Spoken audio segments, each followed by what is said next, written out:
नमस्कार, मैं सुशील कुमार चौधरी। आज हम कक्षा 9 सामाजिक विज्ञान में लोकतांत्रिक राजनीति के तीसरे अध्याय चुनावी राजनीति के बारे में अध्ययन करेंगे। आज हमारे समय में लोकतंत्र का सबसे अहम स्वरूप लोगों द्वारा अपने प्रतिनिधियों के माध्यम से शासन चलाना है। किसी लोकतंत्र में प्रतिनिधियों का चुनाव कैसे होता है, हम शुरुआत में यह समझने की कोशिश करेंगे कि लोकतंत्र में चुनाव क्यों जरूरी है और उसका क्या उपयोग। यह भी समझने की कोशिश करेंगे कि विभिन्न दलों की चुनावी प्रतिस्पर्धा किस प्रकार लोगों को लाभ पहुंचा सकती है। फिर यह सवाल उठता है कि किन किन चीजों के कारण कोई चुनाव लोकतांत्रिक होता है और किन के कारण अलोकतांत्रिक हो जाता है। लोकतांत्रिक और गैर लोकतांत्रिक चुनाव में क्या अंतर है, हम इन्हीं पैमानों के आधार पर भारत में भी चुनाव का मूल्यांकन करेंगे और इसी क्रम में हम चुनाव के प्रत्येक चरण यानी विभिन्न चुनाव क्षेत्रों में सीमा निर्धारण से लेकर चुनाव परिणामों की घोषणा तक पर नजर डालेंगे। हर चरण में हम यह सवाल पूछेंगे कि क्या होना चाहिए और प्रत्यक्ष चुनाव और अप्रत्यक्ष चुनाव क्या होते हैं और उनमें क्या अंतर है। इस अध्याय में हम इस प्रश्न पर भी विचार करेंगे कि भारत में चुनाव निष्पक्ष और स्वतंत्र ढंग से हुए हैं या नहीं हुए। यहाँ हम निष्पक्ष और स्वतंत्र चुनाव कराने में चुनाव आयोग की भूमिका पर भी विचार करेंगे।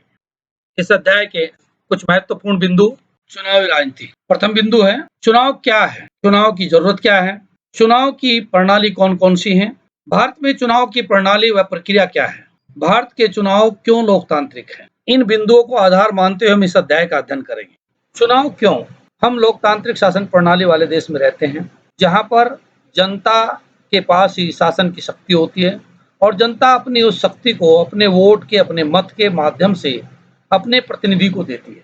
यदि व्यक्ति को यह चुनने का अधिकार नहीं होगा कि मैं अपना मत अपने शासन करने का अधिकार किस व्यक्ति को दूं और किसको न दूं, तो तब लोकतंत्र का कोई औचित्य नहीं रह जाएगा। इसलिए लोकतंत्र के लिए चुनाव बहुत आवश्यक है जिससे व्यक्ति चुन सके कि मेरा मत किसको जाएगा। यहाँ हरियाणा राज्य के 1987 के राज्य विधानसभा चुनाव की घटना दी गई है जिसमें वहां के विपक्ष के नेता चौधरी देवीलाल जी ने न्याय युद्ध नामक एक आंदोलन का नेतृत्व किया और उन्होंने एक नई पार्टी लोकदल की स्थापना की जिसने जनता के बीच में अपने विचार रखे और जनता का दिल जीतकर हरियाणा विधानसभा की 90 सीटों में से 60 सीटों पर इकले बहुमत प्राप्त किया और सहयोगी के साथ 76 सीटों पर जीत हासिल की तथा कांग्रेस इस चुनाव में हार गई। 4 साल के बाद हरियाणा में हुए 1991 में उसमें देवीलाल जी की पार्टी हार गई और कांग्रेस पार्टी पुनः सत्ता में आसीन हो गई। यह सब जनता के द्वारा चुनाव में अपने मतों के द्वारा एक सरकार से दूसरी सरकार में परिवर्तन करने की शक्ति के कारण ही हो पाया। चुनाव की जरूरत क्यों है, जैसा कि हमने आपको बताया किसी भी लोकतांत्रिक देश में अपने प्रतिनिधि का चुनाव करने का अधिकार जनता के पास होना चाहिए और उसमें भी यह निश्चित होना चाहिए कि कितने समय के बाद पुनः चुनाव होंगे जिससे जनता किसको चुनना चाहती है और किसको चुनना नहीं चाहती है, किस व्यक्ति को जनता लाना चाहती है जो उसके अनुसार अच्छा कार्य करे। चुनाव के बिना हम लोकतंत्र की कल्पना नहीं कर सकते क्योंकि यदि हम गांव में बैठकर छोटी छोटी समस्याओं का हल भी इस आधार पर नहीं कर सकते कि कौन व्यक्ति अधिक बुद्धिमान और कौन व्यक्ति अधिक तजुर्बेकार है और उसके अनुसार हम चलें, तब हम एक बड़े देश की शासन व्यवस्था को किस प्रकार से चला सकते हैं। उसके लिए जरूरी है कि देश की संपूर्ण जनता को बराबर अधिकार हो चुनने का और जिस व्यवस्था में अधिक बुद्धिमान समझे जाने वाले लोग ही हमेशा बने रहते हैं वहां पर लोकतंत्र नहीं होता। लोकतंत्र में हमेशा बदलाव करने की शक्ति जनता के पास रहती है और जनता को अधिकार होता है कि वह अपने प्रतिनिधियों को अपनी इच्छा अनुसार बदल सके और नई व्यवस्था को लागू कर सके। चुनाव को लोकतांत्रिक मानने का आधार, कोई भी चुनाव लोकतांत्रिक है या अलोकतांत्रिक यह उसकी कार्यप्रणाली पर निर्भर करता है क्योंकि सभी लोकतांत्रिक देशों में चुनाव के द्वारा ही सरकार बनाई जाती है, परंतु कुछ गैर लोकतांत्रिक देशों में भी चुनाव प्रणाली को अपनाया जाता है। चुनाव को लोकतांत्रिक मानने के आधार, चुनाव कई तरह से हो सकते हैं लोकतांत्रिक देशों में तो चुनाव होते ही हैं, यहाँ तक कि अधिकांश गैर लोकतांत्रिक देशों में भी किसी न किसी तरह से चुनाव होते रहते हैं। इनमें कौन लोकतांत्रिक है, कौन अलोकतांत्रिक, इसके लिए हम न्यूनतम शर्तों के साथ जोड़कर देख सकते हैं। पहला, हर किसी को चुनाव करने की सुविधा उपलब्ध हो, हर किसी के मत का एक समान मोल हो। दूसरे, चुनाव में विकल्प उपलब्ध होने चाहिए, अर्थात 2 या 2 से अधिक पार्टियां या विचारधाराओं के ग्रुप होने चाहिए, जिनमें से मतदाता ये चुन सके कि कौन मेरे लिए बेहतर है, कौन नहीं है। चुनाव का अवसर नियमित अंतराल पर होना चाहिए। कुछ वर्षों के बाद चुनाव अवश्य होने चाहिए। लोग जिसको चुनना चाहें वास्तव में उसे चुन सकें, इतनी आजादी होनी चाहिए। ये शर्तें बहुत आसान नजर आती हैं, परंतु अनेक देश इन शर्तों को पूरा नहीं कर पाते हैं, क्योंकि कहीं ना कहीं सत्तारूढ़ पार्टी या विपक्ष के या समाज में बैठे हुए ठेकेदारों को ये शर्तें चुभती हैं और वो इन शर्तों को पूरा नहीं कर पाते, इसलिए उन देशों के चुनाव लोकतांत्रिक नहीं कहे जा सकते। क्या राजनीतिक प्रतिस्पर्धा अच्छी चीज है? चुनाव का मतलब राजनीतिक प्रतियोगिता या प्रतिस्पर्धा है। यदि चुनाव के मैदान में उतरी हुई पार्टियां या उम्मीदवारों में प्रतिस्पर्धा नहीं होगी, प्रतियोगिता नहीं होगी, तो फिर चुनाव का कोई औचित्य नहीं रह जाता है। जिस प्रकार से खेल में खिलाड़ी दूसरे पक्ष से जीतना चाहते हैं और उसके लिए पूरी ताकत लगा देते हैं, ठीक उसी प्रकार से चुनाव के मैदान में भी राजनीतिक पार्टियां जीतने के लिए अगर अपनी पूरी सामर्थ्य और योग्यता का प्रयोग नहीं करेंगे तो निश्चित रूप से चुनाव निरर्थक हो जाएंगे। राजनीतिक प्रतिद्वंदिता इस स्तर तक नहीं होनी चाहिए कि लोगों के अंदर एक दूसरे के प्रति वैमनस्य पैदा हो जाए।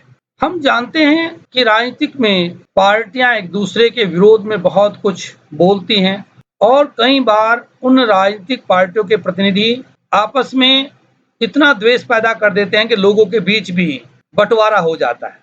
परंतु हमारे संविधान निर्माता इस समस्या के प्रति सचेत थे।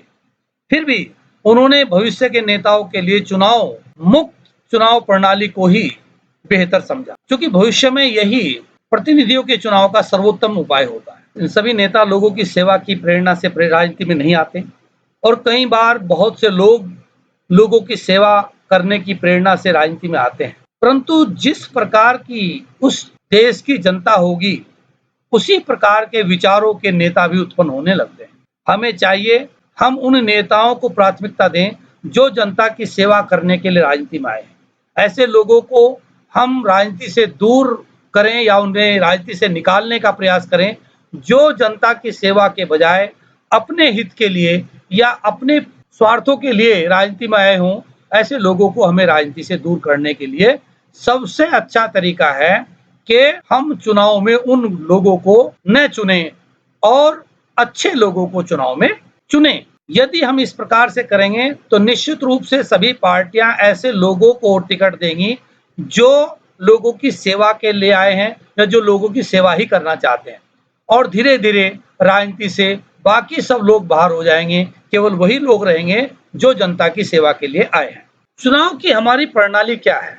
भारत एक लोकतांत्रिक देश है और यहाँ पर चुनाव स्थानीय स्तर पे ग्राम पंचायत से लेकर और लोकसभा और राष्ट्रपति तक के लिए होते हैं और उनका एक निश्चित समय है। हर 5 साल के बाद राष्ट्रपति के लिए, लोकसभा के लिए, विधानसभा के लिए और स्थानीय स्तर के शासन के लिए न्याय पंचायत, जिला पंचायत और क्षेत्र पंचायत के लिए चुनाव होते हैं।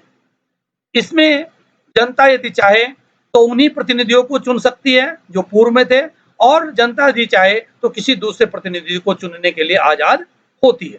चुनाव क्षेत्र, सबसे पहले यह तय किया जाता है कि एक जनप्रतिनिधि कितने क्षेत्र का प्रतिनिधित्व करेगा। जिस प्रकार से हरियाणा के लोगों ने 90 विधायकों का चुनाव किया, उसी प्रकार से उत्तरांचल में 70 विधायकों का चुनाव होता है।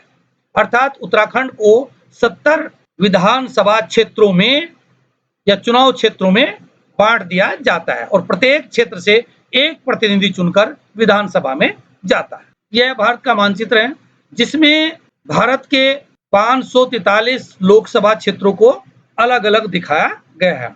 इसमें अलग अलग रंग एससी और एसटी के लिए दिए गए हैं। इसमें कुल 543 लोकसभा क्षेत्र हैं, जिनमें से 412 सामान्य के लिए, एससी के लिए 84 और एसटी के लिए 47 सीटें निश्चित की गई हैं। उसी प्रकार से लोकसभा के लिए उत्तराखंड में 5 सीटें हैं, जिनमें 1 सीट एससी की है और बाकी 4 सीटें सामान्य की निश्चित की गई हैं। ठीक उसी प्रकार से उत्तराखंड को भी 70 विधानसभा क्षेत्रों में बांटा गया है और इसमें भी संविधान के द्वारा तय किए गए आरक्षण के अनुसार एससी और एसटी के लिए सीटें रिजर्व या आरक्षित की गई हैं। यह है मानचित्र के बड़े स्वरूप में जो हमने आपको बताया, और प्रत्येक राज्य में कितने लोकसभा की सीटें हैं यह यहाँ पर अंकित किया गया था। केंद्र शासित प्रदेशों के बारे में बताया गया है। आरक्षित निर्वाचन क्षेत्र, हमारे संविधान निर्माता इस बात को जानते थे कि सभी लोगों का और सभी समुदायों का प्रतिनिधित्व लोकसभा में होना चाहिए। इसलिए उन लोगों के लिए कुछ सीटों को आरक्षित कर दिया गया है जिनका प्रतिनिधित्व लोकसभा में बहुत कम हो सकता था, अर्थात यह हजारों वर्षों से पिछड़े हुए लोगों को, अनपढ़ों को और आदिवासी अनुसूचित जाति के लोगों के लिए ये सीटें आरक्षित की गई थी, जिनको 26 जनवरी 2019 में पुनः रिन्यू कर दिया गया है। अब बात आती है मतदाता सूची। जब एक बार निर्वाचन क्षेत्र का फैसला हो जाता है कि निर्वाचन क्षेत्र कहां तक फैला हुआ है, कितने लोग उस क्षेत्र में आते हैं तथा कितने लोग उसको वोट डाल सकते हैं, तो उसके बाद तैयार होती है निर्वाचन नामावली। यह निर्वाचन नामावली उत्तराखंड की, जिसमें यह दिखाया गया है कि कौन सा लोकसभा क्षेत्र है, कौन सा विधानसभा क्षेत्र है और यह किस मतदान क्षेत्र की और किस विभाग की निर्वाचक नामावली है। और इसी में आगे यह निर्वाचक नामावली में उस व्यक्ति का नाम, पिता का नाम, उसका मकान नंबर, उसकी आयु लिखी होती है। इसमें उस क्षेत्र के सभी लोगों के नाम लिखे होते हैं जिनकी आयु 18 वर्ष से अधिक है और जो मतदान करने के लिए अधिकृत है। इस नामावली में आपने ये देखा होगा कुछ जगह डिलीट लिखा हुआ है। इस डिलीट लिखे का मतलब यह है कि इस नामावली में जिस समय संशोधन किया गया उस समय पाया गया या तो इस मतदाता की मृत्यु हो गई है या यह किसी दूसरे स्थान पर चला गया, अब इस स्थान पर नहीं रहता है, इसलिए यहाँ पर डिलीट लिख दिया गया है। नामावली के अंत में यह सब कुछ विवरण दिया जाता है कि इस नामावली में कुल स्त्री हैं, कुल कितने पुरुष हैं, टोटल कितने हैं और उसके साथ इसमें कितने लोगों को जोड़ा गया है और कितने लोगों को हटाया गया है और इसके जोड़ने घटाने के बाद कितने लोग शेष बचे हैं। इस प्रकार से यह होती है निर्वाचक नामावली।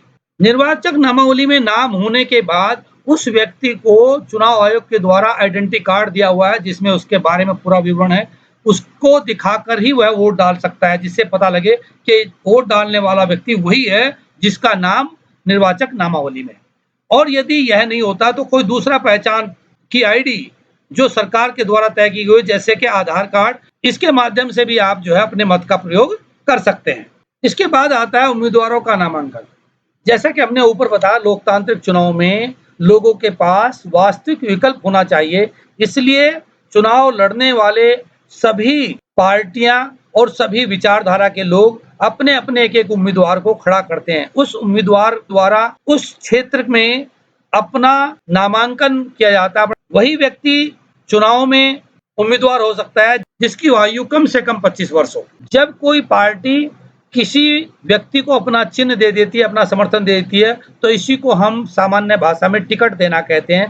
प्रत्येक उम्मीदवार के लिए जरूरी है कि वह अपने बारे में पूरी जानकारी उस फॉर्म में भरे। जैसे उम्मीदवार के खिलाफ चल रहे गंभीर अपराध के मामले कौन कौन से हैं, उम्मीदवार और उसके परिवार के सदस्यों की पूरी संपत्ति और लेन देन का ब्यौरा क्या है और उम्मीदवार की शैक्षिक योग्यता क्या है। इन कुछ आवश्यक जानकारियों के लिए चुनाव आयोग के द्वारा प्रत्येक उम्मीदवार को सार्वजनिक करने के लिए कहा जाता है या लिखकर देने के लिए कहा जाता है। कई बार प्रश्न उठता है कि उम्मीदवारों की शैक्षिक योग्यता का निर्धारण होना चाहिए, परंतु हमारे संविधान निर्माता इस बात को जानते थे कि जैसे एक खेल के लिए खिलाड़ी के अंदर खेलने की योग्यता होनी चाहिए, न कि उसकी शैक्षिक योग्यता। एक धावक के लिए दौड़ने की योग्यता होनी चाहिए, न कि उसका रंग रूप या उसकी शैक्षिक योग्यता। ठीक उसी प्रकार से एक विधायक और एक सांसद के लिए भी उसकी योग्यता यही तय की गई है कि वह अपने क्षेत्र की संपूर्ण समस्याओं को जानता है या नहीं है, उस क्षेत्र की संपूर्ण जनता उस पर कितना विश्वास करती है कि वह हमारी इन समस्याओं को सरकार के सामने या सदन के सामने रखकर हमारी समस्याओं का समाधान कराने की योग्यता रखता है कि नहीं रखता है, तभी वो उसको प्रतिनिधि चुनते हैं और जनता का चुनाव ही उसकी योग्यता है।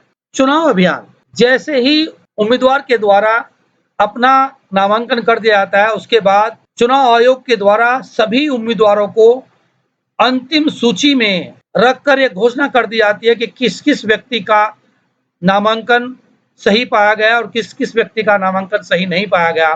उसके बाद चुनाव प्रचार करने का कम से कम 2 हफ्ते का समय सभी उम्मीदवारों को दिया जाता है और कई बार इससे अधिक समय भी उम्मीदवारों को चुनाव प्रचार के लिए मिल जाता है। सभी राजनीतिक पार्टियां चुनाव जनसभा करती है, टेलीविजन के माध्यम से या दूसरे संचार के माध्यमों से मतदाताओं तक पहुंचने का प्रयास करते हैं और जन जागरण करने के लिए गांव-गांव तक भी वह जाते हैं।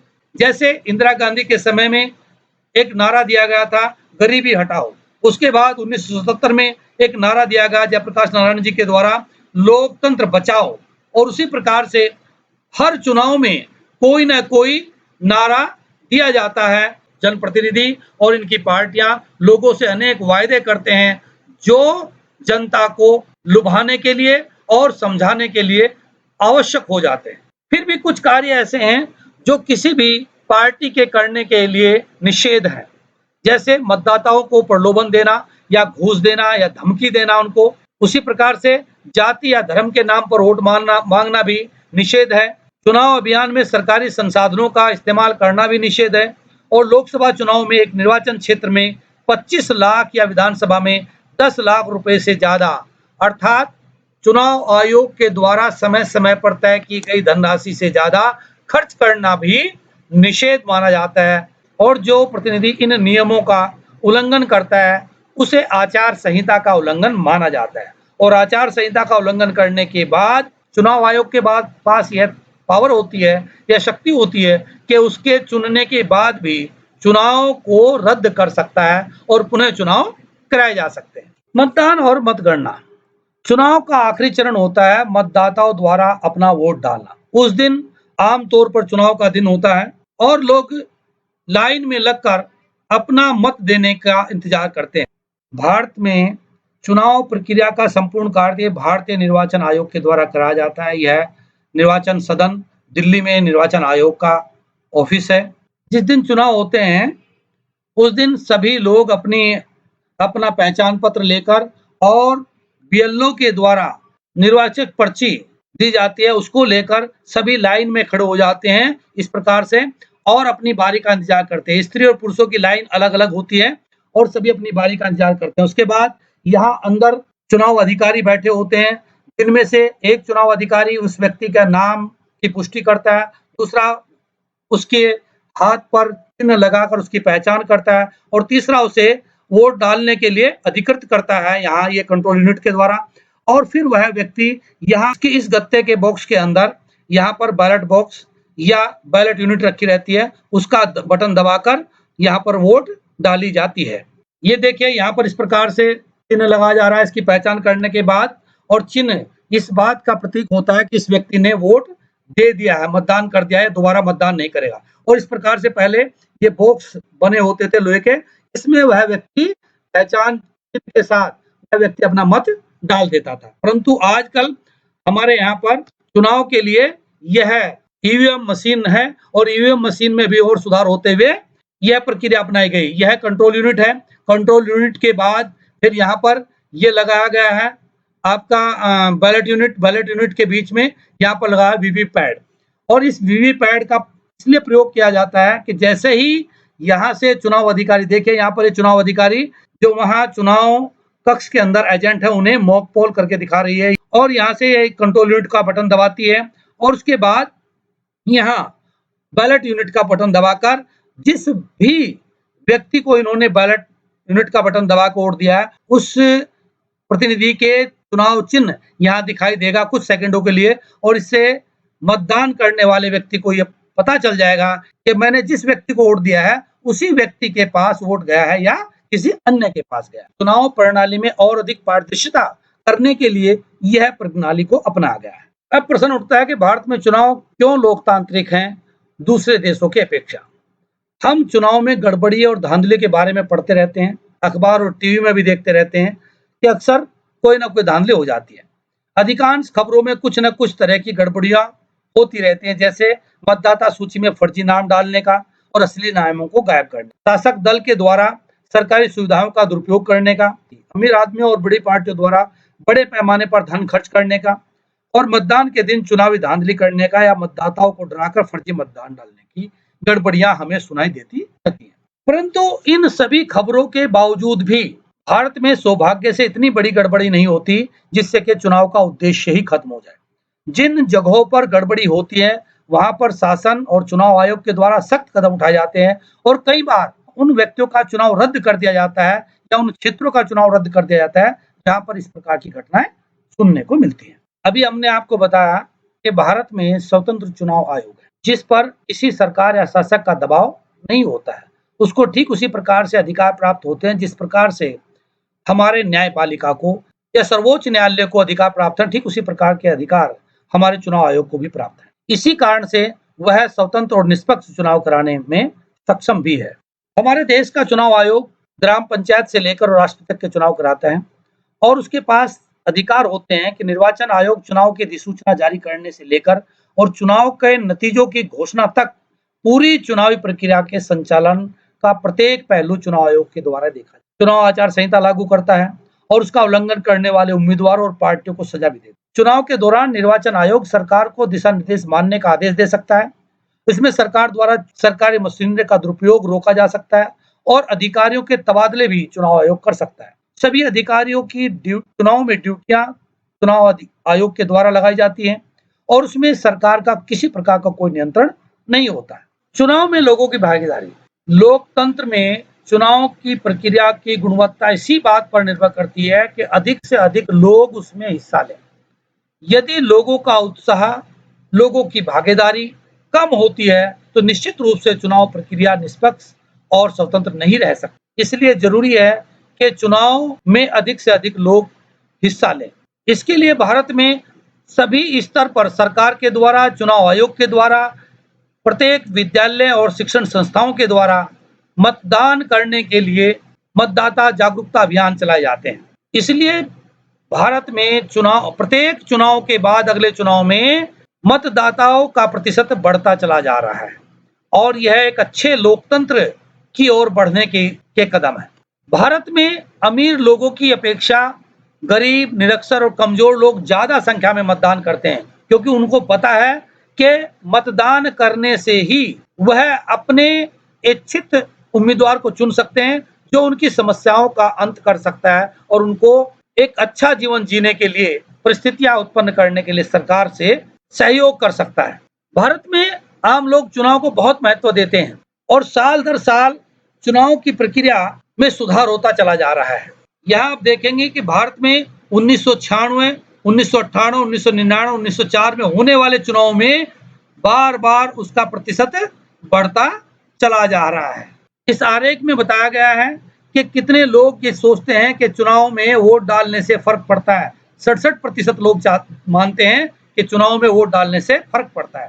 फर्क नहीं पड़ता है 18% लोग कहते हैं। जो लोग ये कहते हैं कि फर्क पड़ता है कि नहीं पड़ता है इसकी जानकारी नहीं है, वो लोग 15% है। चुनाव नतीजों को स्वीकार करना। यदि देश में चुनाव निष्पक्ष और स्वतंत्र रूप से होंगे तो निश्चित रूप से लोग उसको स्वीकार करेंगे। लोगों को इस बात का एहसास होगा कि हमने जिसको चुना है वही चुनकर आए हैं। शासक पार्टियां भी भले ही हारती हैं या जीतती हैं, भारत में हमेशा चुनाव के नतीजों का सम्मान किया जाता रहा है। भारत में चुनाव नतीजे खुद ही काफी कुछ कह देते हैं। भारत में शासक दल राष्ट्रीय या प्रांतीय स्तर पर अक्सर चुनाव हारते और जीतते रहते हैं। पिछले 15 वर्षों में भारत में जितने चुनाव हुए हैं, प्रत्येक दूसरे या तीसरे चुनाव में शासक पार्टियां हारती रहती हैं। जैसे अमेरिका जैसे देशों में पूर्व के प्रतिनिधियों को अक्सर जिता दिया जाता है, परंतु भारत में ऐसा नहीं है। आधे से अधिक पूर्व के सांसद और विधायक अगली बार हार जाते हैं। हमारे देश में वोट खरीदने वाले लोग हो सकते हैं, परंतु वह इतने अधिक नहीं हो सकते कि वह पूरे चुनाव को प्रभावित कर सकें। इसलिए उन लोगों को जांचा जाता है और कुछ एक अपवादों को छोड़ दिया जाए यदि, तो अक्सर वे पार्टियां हार जाती हैं जिन्हें जनादेश नहीं मिलता और वही पार्टियां जीतती हैं जिन्हें जनादेश प्राप्त होता है। भारत में स्वतंत्र और निष्पक्ष चुनाव की चुनौतियां क्या-क्या है? भारत ही नहीं बल्कि पूरी दुनिया में स्वतंत्र और निष्पक्ष चुनाव कराना लोकतंत्र के लिए हमेशा एक चुनौतीपूर्ण कार्य रहा है। सभी पार्टियां चाहती हैं कि वो एन केन प्रकारेण अपने अधिक से अधिक उम्मीदवारों को जिताए। वह ऐसे उम्मीदवारों को अपना प्रतिनिधि बनाती हैं जो पैसे के जोर पर या अपने सामाजिक रसूख या दबाव के कारण जीत जाए। परंतु पिछले 50 सालों में ऐसे अपवाद धीरे-धीरे कम होते चले जा रहे हैं। हमारे देश के चुनाव में ये समस्याएं छुटपुट रूप से पाई जाती हैं, परंतु अधिकृत रूप में इन समस्याओं को रोकने के लिए चुनाव आयोग ने कठोर कदम उठाए हैं और ऐसे लोगों के साथ सख्त कार्रवाई की जाती है। कुछ एक पार्टियां होती हैं जो अपने-अपने रिश्तेदारों को टिकट दे देती हैं, जिससे भाई भतीजावाद फैलता है, परंतु जब उन्हें जनता स्वीकार नहीं करती तो भविष्य में पार्टियां ऐसा देना बंद कर देती। बड़ी पार्टियां छोटे दलों की अपेक्षा ज्यादा पैसा खर्च कर देती हैं और लोगों तक अपनी आवाज ज्यादा पहुंचा पाती हैं, इसलिए निर्दलीय और छोटी पार्टी के लोगों की ये शिकायत हमेशा बनी रहती है। इसके साथ ही चुनाव प्रक्रिया की एक सूक्ष्म झांकी यहाँ पर है। ये हमारा चुनाव आयोग है, जिसका मुख्यालय दिल्ली में है। निर्वाचक नामावली, निर्वाचक आइडेंटिटी कार्ड, उसके बाद आधार कार्ड और सभी लोग अपने पहचान पत्र और पहचान कार्ड लेकर चुनाव प्रक्रिया में हिस्सा लेते हैं। ईवीएम मशीन के द्वारा और वीवीपैट के द्वारा चुनाव कराए जाते हैं। हमारे देश की प्रमुख राष्ट्रीय पार्टियां और उनके नाम, भारत के में जितने लोकसभा क्षेत्र हैं उनका चित्रांकन और उत्तराखंड में लोकसभा के क्षेत्रों का चित्रांकन, साथ ही उत्तराखंड में विधानसभा क्षेत्रों के बारे में भी आपको बताया गया है। यह लोकसभा जहां पर हमारे सांसद चुनकर जाते हैं और हमारे लिए कानून बनाते हैं। यह उत्तराखंड विधानसभा भवन, जिसमें हमारे उत्तराखंड से चुनकर जाने वाले विधायक बैठते हैं और उत्तराखंड के बारे में निर्णय लेते हैं और कानून बनाते हैं। 26 जनवरी के मौके पर निर्वाचन आयोग के द्वारा बनाई गई झांकी जो ये बता रही है कि जम्मू कश्मीर से लेकर कन्याकुमारी तक चुनाव निष्पक्ष और स्वतंत्र कराने के लिए चुनाव आयोग दृढ़ संकल्प है। इस अध्याय के अंत में हम इस निष्कर्ष पर पहुंचे हैं कि भारत में चुनाव आयोग के द्वारा निरंतर सुधार की ओर कदम उठाए जा रहे हैं। या चुनाव प्रक्रिया में कुछ घटनाएं ऐसी हो जाती हैं जो अप्रिय होती हैं, जिनके कारण कई बार झगड़े, लाठीचार्ज और दूसरे अराजक तत्वों के द्वारा ऐसी घटनाएं उत्पन्न कर दी जाती हैं, जिससे हमारे निष्पक्ष चुनाव प्रणाली पर प्रश्न चिन्ह लग जाता है। परंतु फिर भी भारत में निष्पक्ष चुनाव आयोग है, जिसको न्यायपालिका की तरह स्वतंत्र शक्तियां प्राप्त हैं और जिनका प्रयोग करके एक निष्पक्ष और साफ सुथरे चुनाव कराने के लिए प्रतिबद्ध रहता है। भारत जैसे विशाल लोकतांत्रिक देश में भी चुनाव आयोग ने कई बार यह साबित किया है कि वह निष्पक्ष चुनाव कराने के लिए सक्षम है और भारतीय नागरिकों ने भी बढ़ चढ़कर चुनाव में हिस्सा लिया है और यह साबित किया है कि भारत के लोग लोकतांत्रिक प्रणालियों में और लोकतांत्रिक व्यवस्था में आस्था रखते हैं। हम निरंतर चुनाव में बेहतर करने की ओर बढ़ रहे हैं। हमारी शिक्षा एवं जागरूकता के कारण निश्चित रूप से हम दुनिया के बेहतरीन लोकतांत्रिक देश और चुनाव प्रणाली को अपनाने वाले देशों की श्रेणी में आते हैं। इसी के साथ धन्यवाद।